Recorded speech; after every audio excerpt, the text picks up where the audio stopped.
What's the meaning of baklava?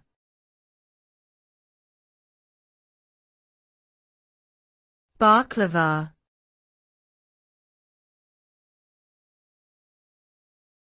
Baklava.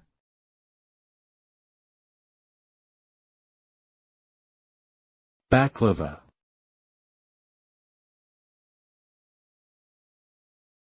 Baklava.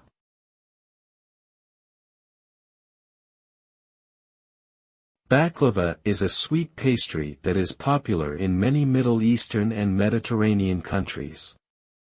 It is made by layering thin sheets of phyllo dough with a mixture of chopped nuts, such as pistachios or walnuts, and sweetened with syrup or honey. The origins of baklava are disputed, but it is widely believed to have originated in the Ottoman Empire. Baklava is often served during special occasions such as weddings and religious holidays, and its popularity has spread worldwide.